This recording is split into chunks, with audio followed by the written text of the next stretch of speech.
Hi viewers, India's largest digital media network Suman టీవీకి స్వాగతం. ప్రస్తుతం మనతో ఉన్నారండి మోటివేషనల్ స్పీకర్ తనే అండి కిన్నెరా వెల్ఫేర్ సొసైటీ ఫౌండర్ నాగచంద్రిక అమ్మ. అమ్మ నమస్తే. అమ్మ నమస్తే. నమస్తే అమ్మ, మామూలుగా ఆడ మగ అంటేనే సృష్టిలో ఒక అందమైనది, అందుకే పిల్లల్ని కూడా మనకు ఆ సమ్మోహనమే అంటారు.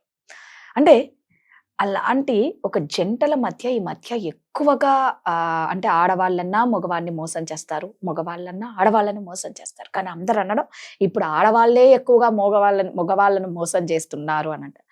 నేనేమంటాను, మగవాళ్ళు చేసే సంఖ్య కూడా ఎక్కువగానే ఉంది. ఒకటి ఏంటంటే వయసుతో సంబంధం లేదమ్మా.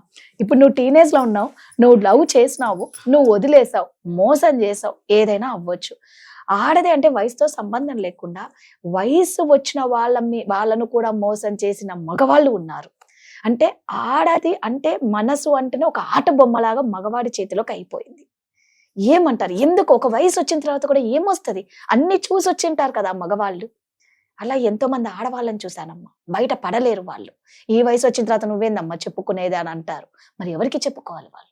వాళ్ళ మనసులతో ఆ మగవాళ్ళు ఎందుకు ఆడుకోవాలి? ఆ వయసు ఏంటి? దీనికి వయసే అక్కర్లేదు. ఎందుకంటే 70 ఏళ్ళు 80 ఏళ్ళోడు కూడా 16 ఏళ్ళ 20 ఏళ్ళ మన పెళ్లి చేసుకున్నాను కూడా విన్నాను. కరెక్ట్. ఒక ఆడామె 50 ఏళ్ళ ఆడామె 25 కుర్రాన్ని తీసుకుందని చెప్పి అయితే మన యూట్యూబ్ లోనే చూసాను నేను కూడా. ఇంకొకటి రాదా, మగవాడు మోసం చేస్తున్నాడు దాని దారి మనమే ఇస్తున్నాం అనుకుంటా. కరెక్ట్. ఎందుకంటే మగవాడి కంటే ఆడది ఎక్కువ ప్రేమిస్తుంది. ఒక్కసారి నమ్మిందంటే నిజం.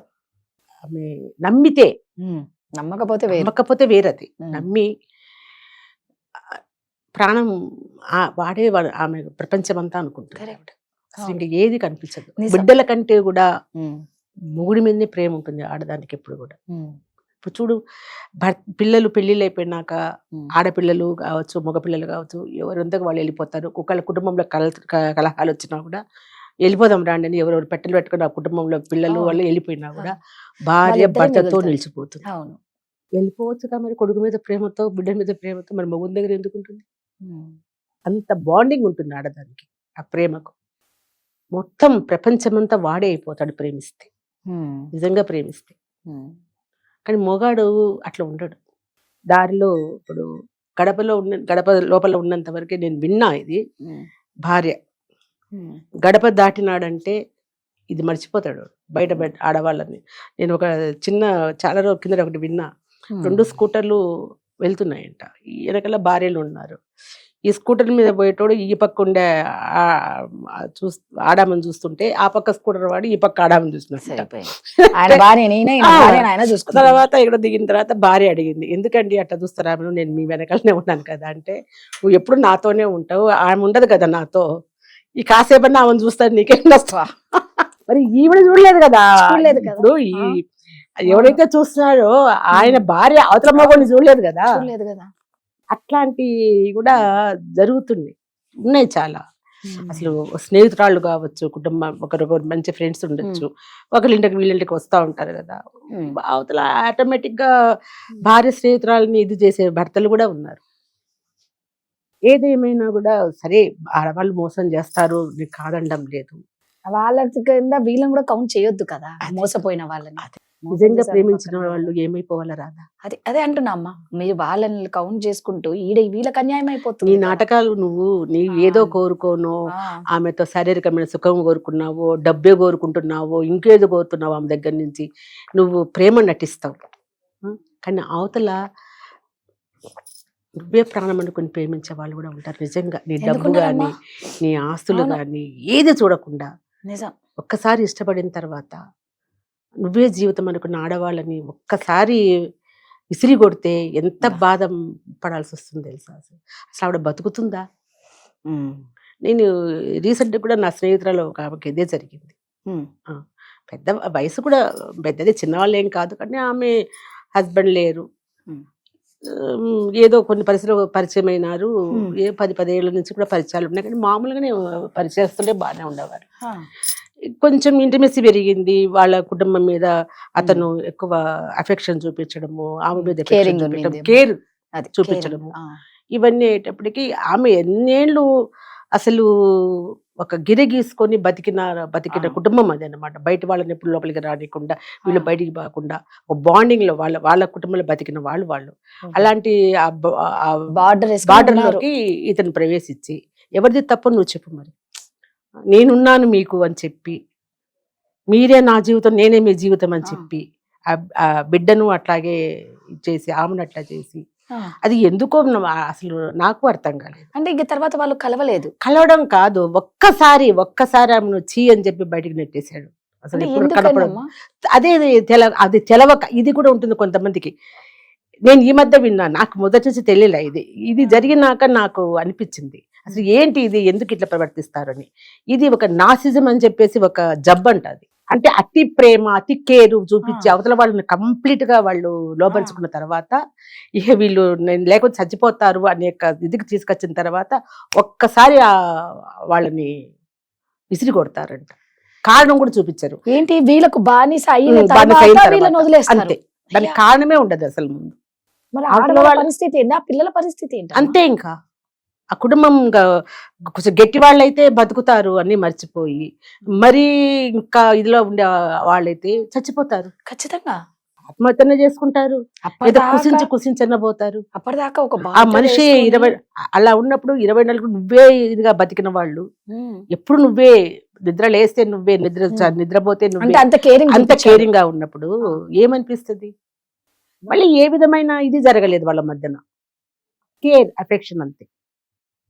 లొంగిపోయారు వాళ్ళు, అంటే ఎవ్వరూ వాళ్ళ పట్ల అట్లా ప్రవర్తించలేదు, ఆ ప్రేమకు లొంగిపోయినారు వాళ్ళు. మాకు ఒక మనిషి ఉన్నారు అది తప్ప అతని దగ్గర నుంచి ఒక సెక్స్ గాని ఒక పెళ్లి గాని ఇంకోటి ఏది కోరుకోలేదు. ఒక అఫెక్షన్ కోరుకుంది 24 గంటలు ఆయన ప్రేమ అది కోరుకునింది. అంటే అక్కడ వాళ్ళకి ఏది లేదు ఆయన చూపించాడు అంతే.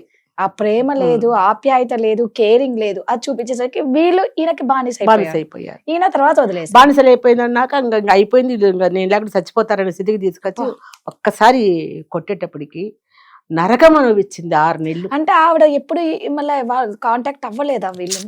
అవకాశమే ఇవ్వలేదంట. అతను కనపడ్డంగా కనపడలేము. ఏంది ఉదయం లేసినప్పటి నుంచి ఎక్కడో ఉంటారు వాళ్ళు, ఒక్కసారిగా ఎలా వదిలేవుతుంది అంతే. కనపడకూడదు అనుకుంటా, నేను కనపడడం రాకూడదు అనుకుంటా నీ దగ్గరికి. ఫోన్లు కట్ చేసేసి ఏమంటారు బ్లాక్ చేసేసి ఫోన్లు, ఇంకా చుట్టూ వాళ్ళతో వస్తే రానియద్దని చెప్పి ఏ రకంగా వెళ్తారు? ఆత్మాభిమానం ఉండి ఆడది వెళ్తుంది ఒకసారి, నువ్వు రావద్దు నా దగ్గరికి అంటే.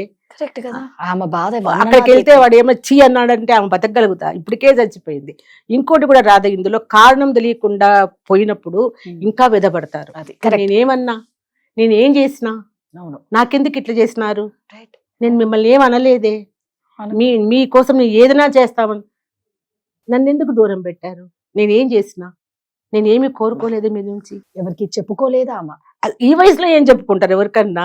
అంటే చెప్పుకున్నా కూడా తప్పేం లేదు, ఎందుకంటే ఆవిడ వేరే విధంగా అతను బిహేవ్ చేయలేదు కదా. చెప్పుకోవాలి కదా, చెప్పుకునేంత ధైర్యం ఆమెకు రావాలి. కాకపోతే దాన్ని యాక్సెప్ట్ చేయాలి కదా ఎవరైనా విన్నోళ్ళు కూడా. ఈ వయసులో ఏం రోగం వచ్చింది అనుకుంటారు, కానీ అక్కడ ఏం జరిగింది అనేది ఎంతమందికి అర్థమవుతుంది? అవునమ్మా నిజమే.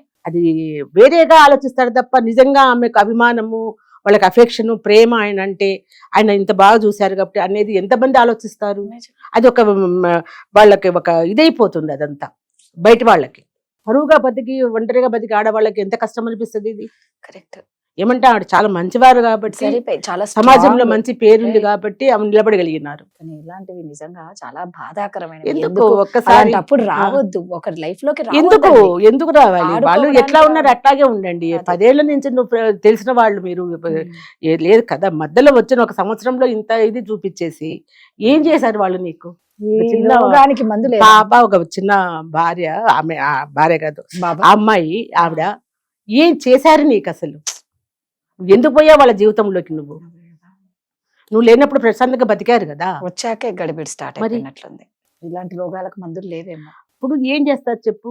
ఇప్పుడు ఎందుకు జరుగుతున్న ఆత్మహత్యలు ఎందుకు ఇట్లా అంటే తట్టుకోలేకపోతారు మనిషి. ప్రేమ రాహిత్యం అనేది చాలా కష్టం తెలుసా. అది ఏ రకమైన ప్రేమ కావచ్చు, తల్లిదండ్రుల ప్రేమ కావచ్చు, ఆమె అతనిలో అన్ని చూసింది. తండ్రిని చూసింది, తమ్ముని చూసింది, అన్నని చూసింది, బిడ్డని చూసింది. అతనిలో నా బిడ్డ ఎన్నోసార్లు కూడా అనేది తను నాకెందుకు నా కొడుకులాగా అనిపిస్తాడు ఆయన. అందులో వ్యామోహం లేదు. చాలా ప్యూర్ స్వచ్ఛమైన స్వచ్ఛమైన ప్రేమ అది. కనిపిస్తుంది. అది జీవితంలో అట్లాంటి ప్రేమను ఎక్కడ తెచ్చుకోలేడు నన్ను అడిగితే. ఆమా. ఎవ్వరు అంతే చేత కాదు అట్లా ఆయన ప్రేమించే వాళ్ళని దురదృష్టవంతుడు తెచ్చుకోదు. ఎంత అనుకోవాలి. దురదృష్టవంతుడో నేను చెప్తున్నాను చూడు. ప్యూర్ అంటే అవతల పక్క నుంచి ఏమీ ఆశించకుండా అంతే వీళ్ళు కదా. చేసి ఎన్నో చెప్తే కూడా ఏ రోజు వాళ్ళిద్దరు కూడా ఏమీ తీసుకోలేదు ఆయన దగ్గర. వెంటనే బాధేస్తుంది. దయచేసి ఆడవాళ్ళు అందరిని అలా అంచనా వెయ్యకండి. చాలా అసలు ఇప్పుడు అమ్మ ఫ్రెండ్ గురించి చెప్తుంటే నాకే బాధేస్తుంది. నిజంగా ఆడవాళ్ళ మనసులతో మాత్రం ఆడుకోకండి. విచిత్రం ఏంటంటే జెన్యున్ గా లవ్ చేసే వాళ్ళకి ఇలాంటి వాళ్ళే వస్తారు. మాది లవ్ అని కాదు, కానీ మామూలుగా చెప్తున్నా. ఒకరిని మనం ఏమీ ఆశించకుండా ఇష్టపడుతున్నాము అంటే ఇలా జెన్యున్ గా ఆడవాళ్ళు ఇప్పుడు తక్కువ. అలాంటి వాళ్ళు ఉన్నారంటే వాళ్ళ అదృష్టం. అంతే కదా. మిస్ అవుతే వాళ్ళ మిస్ అయితే దురదృష్టం. వాళ్ళ అదృష్టమే. కాకపోతే వీళ్ళు కోరుకోవడానికి టైం పట్టింది చాలా అంతే. పడుతుంది, చాలా చాలా పట్టింది. స్ట్రాంగ్ గా ఉండాలి. మనుషుల మీద నమ్మకమే పోతుంది, పోతుంది. ఖచ్చితంగా తెలుసా? పోతుంది. ఇంకెవ్వరిని కూడా అస్సలు నమ్మరు జీవితంలో. నమ్మకనే వాళ్ళు ఒంటరిగా బతికిన వాళ్ళు ఒక్కసారి నమ్మిన తర్వాత అంతే. ఇక్కడ కూడా మళ్ళా ద్రోహమే జరిగినప్పుడు ఇంక ఏ మనుషుల మీద నమ్మకం ఉంటుంది వాళ్ళకి. అలాంటి వాళ్ళు ఆడవాళ్ళ జీవితాల్లోకి రాకండి అని కోరుకుంటా. Thank you.